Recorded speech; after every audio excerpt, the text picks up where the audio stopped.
Can start with me, please.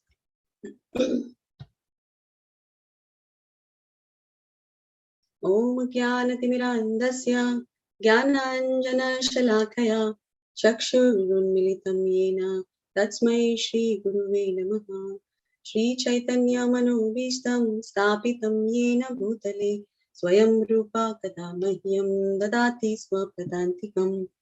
Vandeham Shri Guru Shri Yutapada Kamalam Shri Guru Vaishnavanscha Shri Rupam Sagrajatam Sahagana Lalita Sahagana Raghunathanvitam Tam Sajivam Satvaitam Savadhutam Parijana Sahitam Shri Krishna Chaitanya Devam Shri Radha Krishna Padan Sahagana Lalitan Shri Vishakhanvitam Scha Ye Krishna Karuna Sindhu Dinabandhu Jagatpate Gopesha Gopika Kanta Radha Kanta Namostate Tapta Kanchana Gaurangi Radhe Vrindavaneshwari Vrishabhanu Sute Devi Pranamami Hari Priye Mancha Kalpatarubhyascha Kripa Sindhubhyevacha Patitanam Pavanebhyo Vaishnavebhyo Namo Namaha Namo Vishnupadaya Krishna Prasthaya Bhutale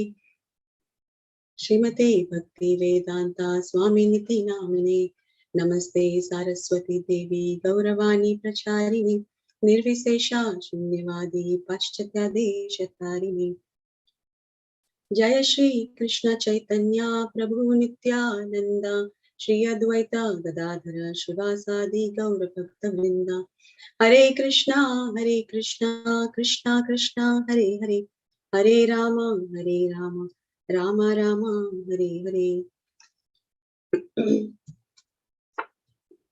Narayanam Namaskrityam Naram Chaiva Narottamam Devim Saraswatim Vyasam Tato Jayam Udiraye Susushru Satyadanashya Vasudeva Katharuchi Shan Mahatsevaya Vipraha Punyatirtha Niveshayat Shanvatam Swakata Krishna Punya Shravana Kirtanaha Radyantah Stu Abhadrani Vidunoti Shru Utsatam Nashtaprayeshu Abhadreshu Nityam Bhagavata Sevaya Bhagavati Uttama Sloke Bhaktir Bhavati Nashtaki Tadarajastamo Bhava Kamalobhadayaschaye Cheta eter anavidham Stitam Sattve Prasiddhati Evam Prasanna Manaso Bhagavata Bhakti Yukta Yogataha Bhagavata Tattva Vijnanam Mukta Sangasya Jayate Vidyate Hridayan Krantish Chityante Sarva Samshayaha Kshayante Chasya Karmani Drishta Eva Manishwari Om Namo Bhagavate Vasudevaya Om Namo Bhagavate Vasudevaya Om Namo Bhagavate Vasudevaya Prabhu, I'm audible properly?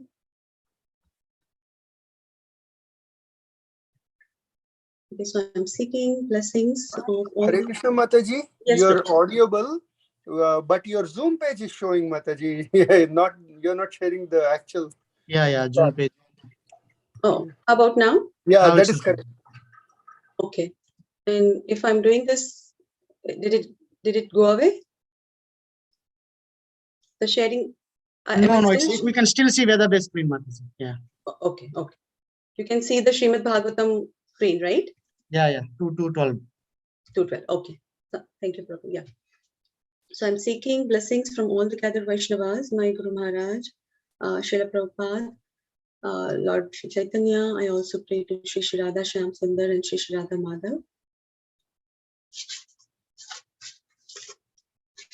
So today, thank you all for joining, dear devotees. Today we'll be reading from Canto, Srimad Bhagavatam, Canto 2, Chapter 2, verse number 12.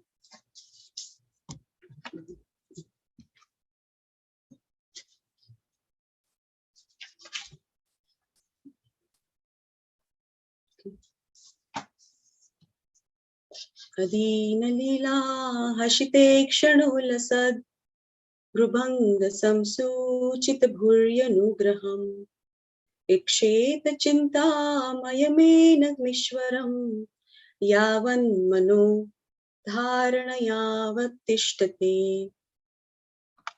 One more time. Adina lila hashite kshano lasat grubhanga samshuchita bhuryanugraham iksheta chintamayamena vishwaram yavan manodharanayavatishtate. Synonyms, word by word translation. Adina, very magnanimous. Leela, pastimes. Hasita, smiling. Ikshana, by glancing over. Ullasat, glowing. Grubhanga, signals of the eyebrow. Samsuchita, samsuchit, indicated. Bruhi, bhuri, extensive. Anugraham, benediction. Iksheta, one must concentrate on. Chintamayam, transcendental. Enam, this particular. Ishwaram, the Supreme Lord. Yavat, as long as. Manaha, the mind. Dharanaya, dharanaya, by meditation. Avatishthate, can be fixed. Translation. The Lord's magnanimous pastimes and the glowing glancing of his smiling face are all indications of his extensive benedictions. One must therefore concentrate on this transcendental form of the Lord, as long as the mind can be fixed on him by meditation. Purport by His Divine Grace, A.C. Bhaktivedanta Swami Srila Prabhupada Ki Jai.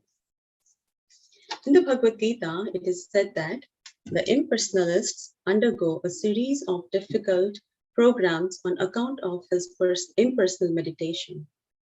But the devotee, due to the Lord's personal service, progresses very easily. Impersonal meditation is therefore a source of suffering for the impersonalist.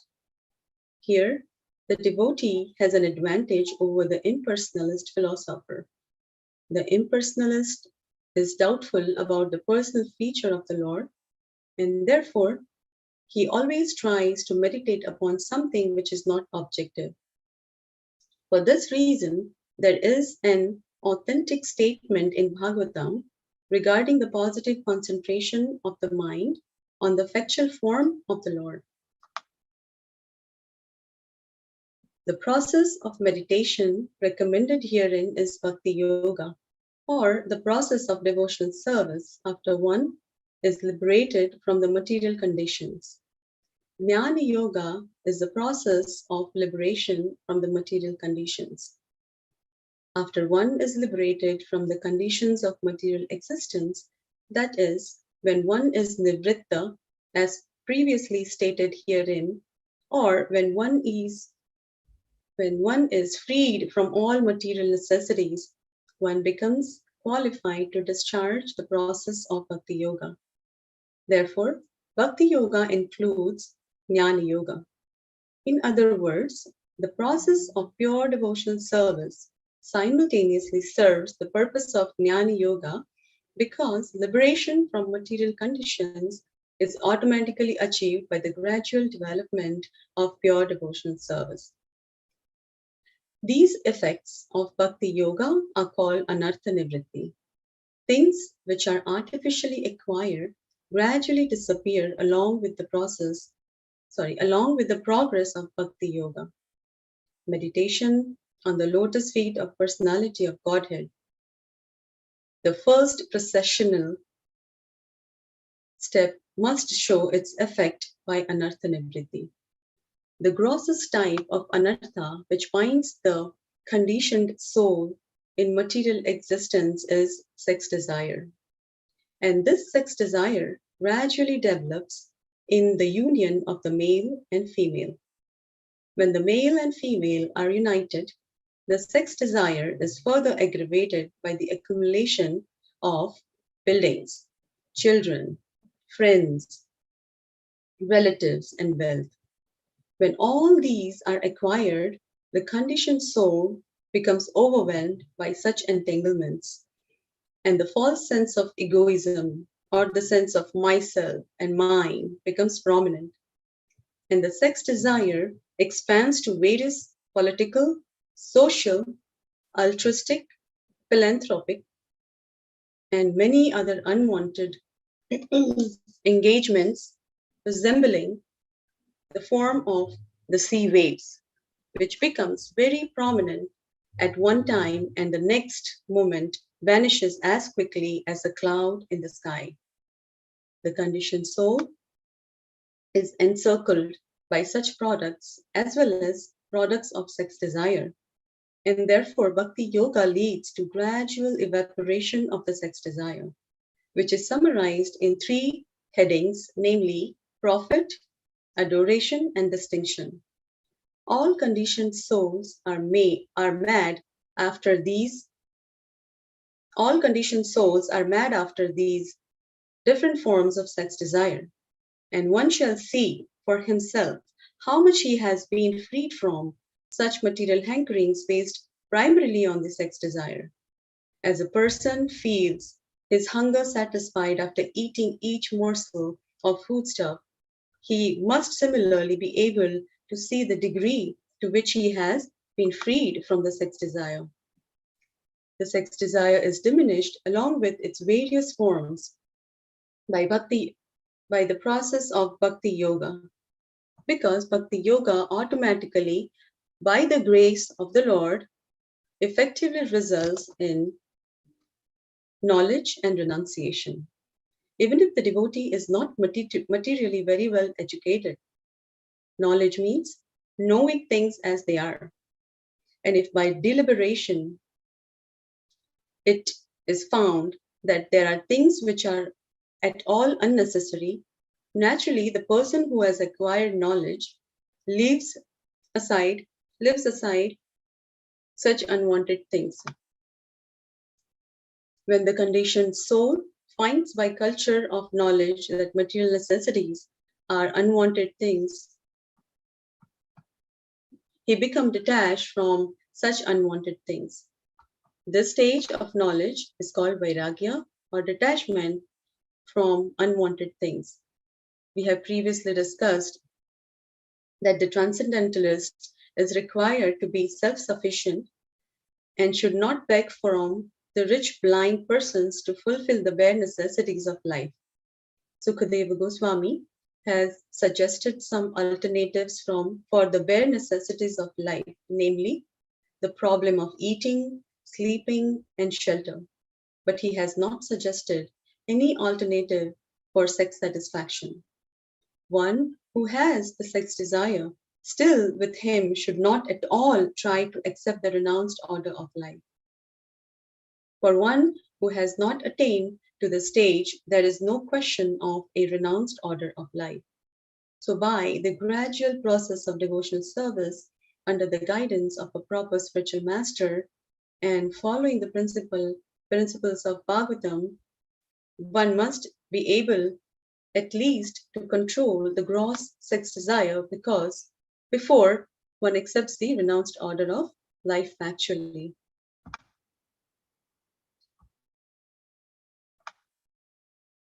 So purification means getting free gradually from sex desire.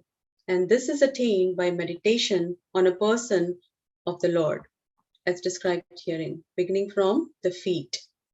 One should not try to go upwards artificially without seeing for himself how much he has been released from the sex desire.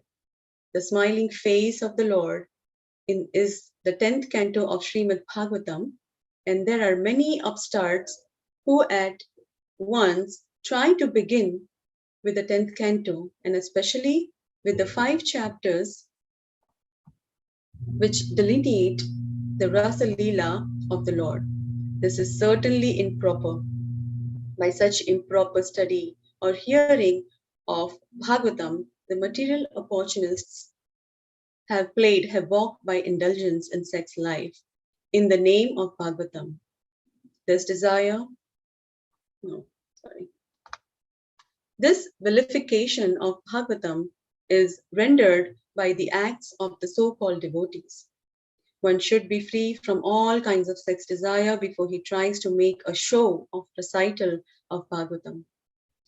Sri Vishwanath Chakravarti Thakur clearly defines the import of purification as cessation from sex indulgence. He says, Yatha yathadascha shuddhyati vishaya lampatyam tyajati tatha tatha dharayet iti chitta suddhi taratam ye naiva dhyana tamyam uktam. As one gets freed from the intoxication of sex indulgence by purification of intelligence, one should step forward for the next meditation, or in other words, the progress of meditation on the different limbs of the transcendental body of the Lord should be enhanced in proportion to the progress of purification of the heart. The conclusion is that those who are still entrapped by the sex indulgence should never progress to meditate above the feet of the Lord. Therefore, recital of Srimad Bhagavatam by them should be restricted to the first and second cantos of the great literature. One must complete the purificatory process by assimilating the contents of the first 9 cantos. Then one should be admitted into the realm of the 10th canto of Srimad Bhagavatam. Such a long and nice, deep purport by Srila Prabhupada. I was thinking,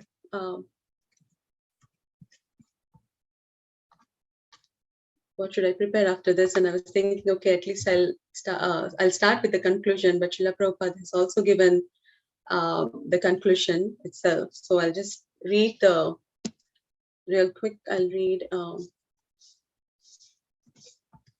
the translation one more time.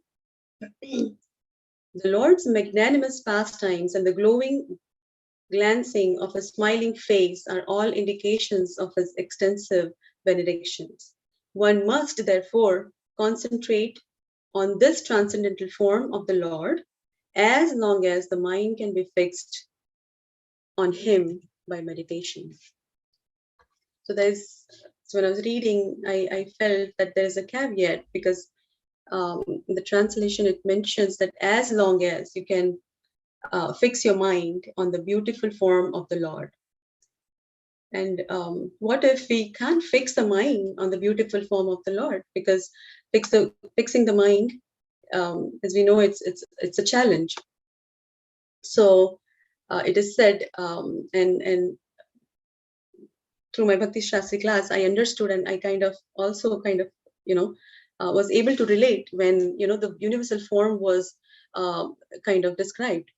So it is said that that if someone is a novice, or basically because if they are novice, they have been asked to focus on the universal form of the Lord, because the universal form of the Lord is more materially present. You are looking at all the separated energies as mentioned in Bhagavad Gita. I'll read few, just the high level. I am the taste of the water. Krishna says, the light of the sun and the moon, the syllabus Om in the Vedic mantras. I am the sound in ether and ability in men. I am the original fragrance of the earth, and I am the heat in fire. I am the life of all that lives,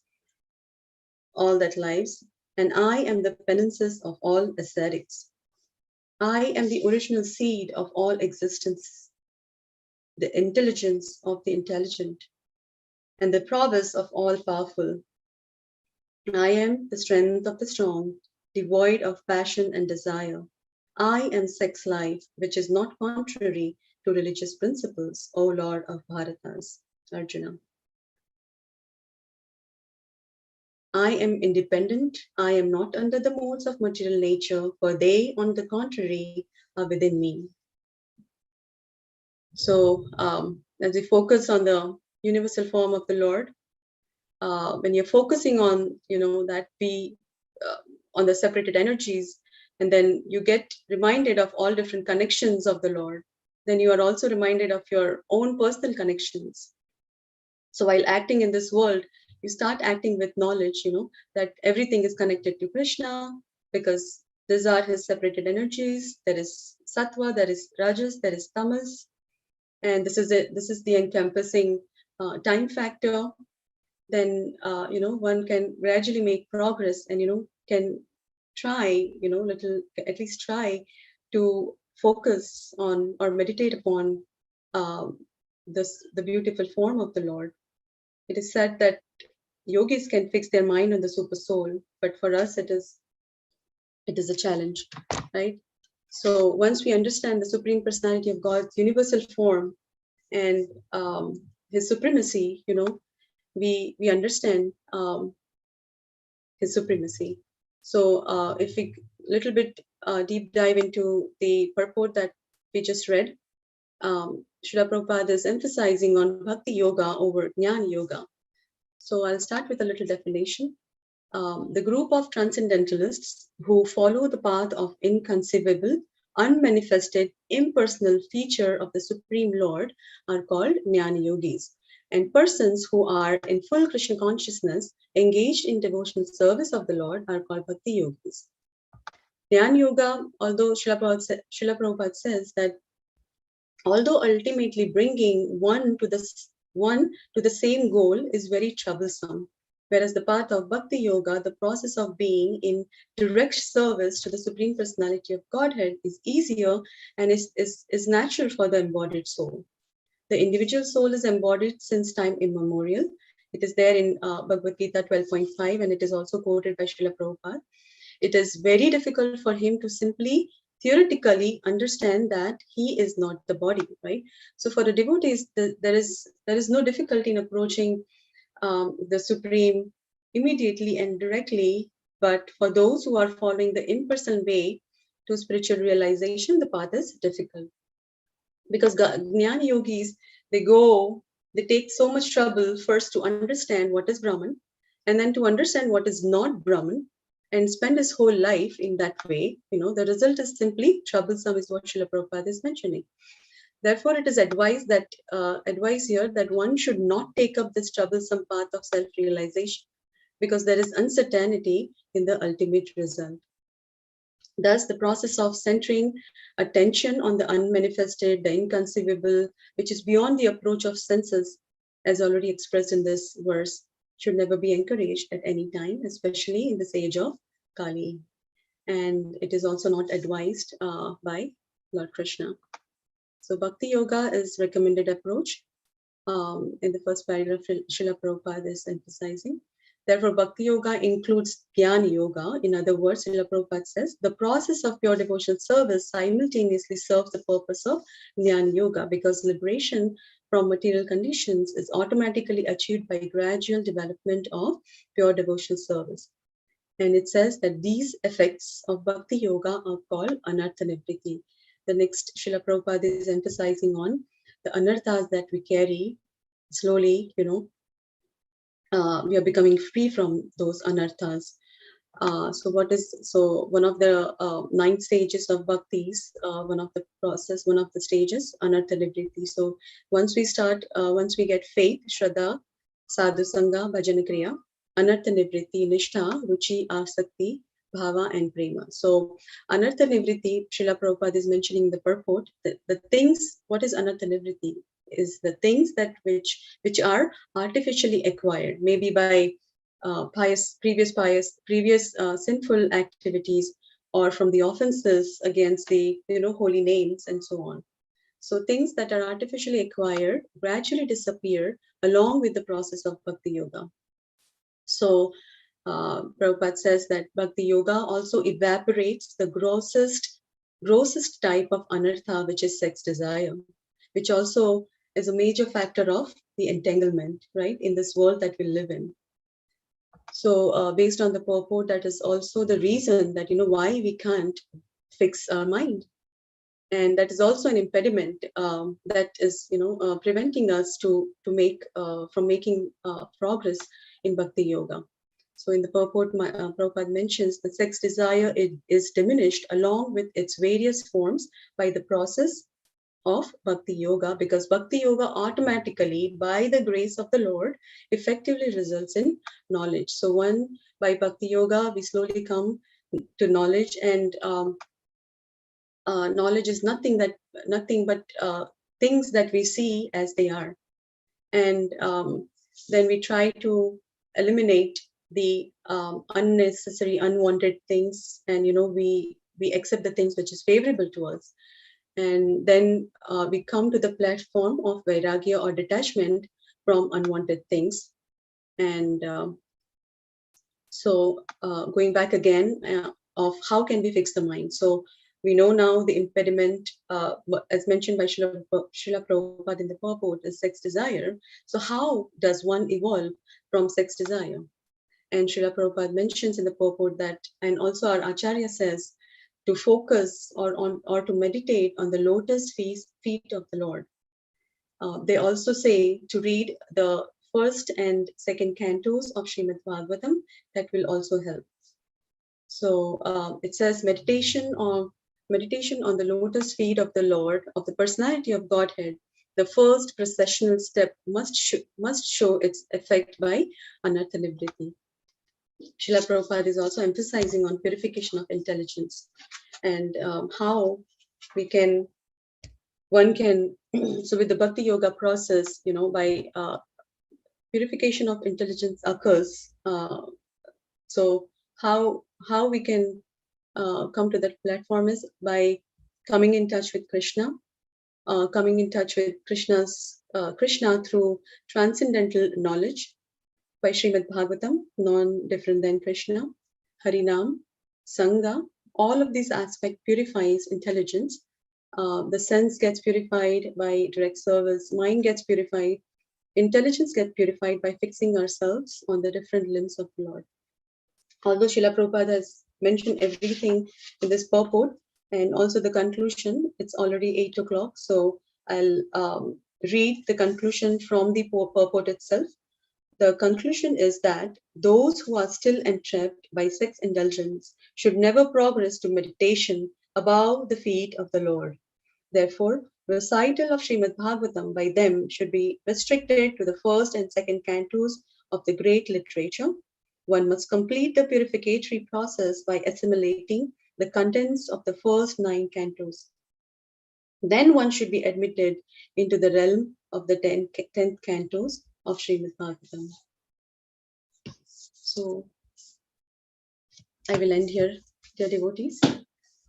This is what I have prepared today, very short. And I would also like to thank Lingaraja Prabhu. My turn was yesterday, so I really appreciate Prabhu. Thank you so much. For some personal and work challenges, I was not able to. So by Krishna's mercy, I was able to today. So thank you all. And it's 8:01. We can take a couple of minutes, and I'll invite all of you to share your realizations or comments or feedback for me. And if any questions, I'll try to answer. Thank you so much.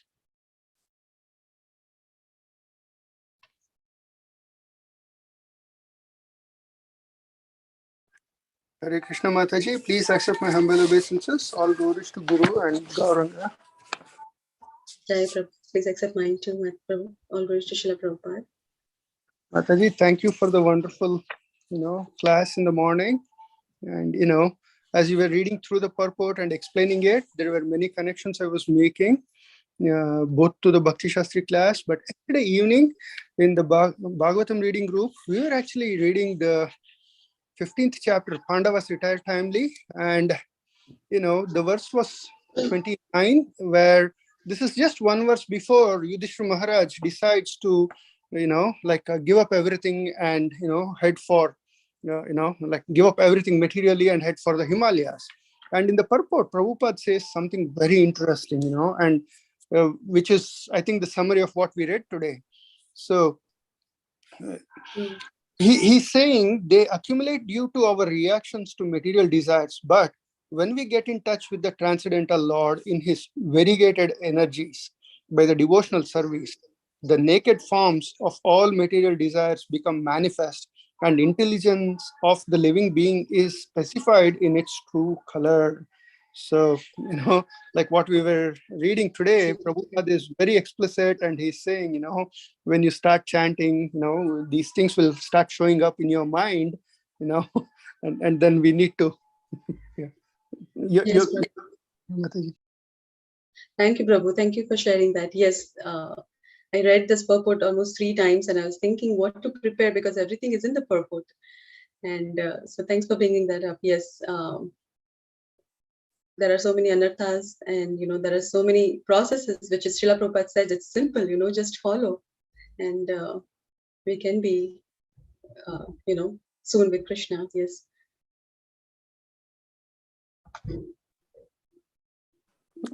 Hare Krishna, Kalpataru Mataji, please accept my humble obeisances to all glories to Guru Maharaj and Srila Prabhupada.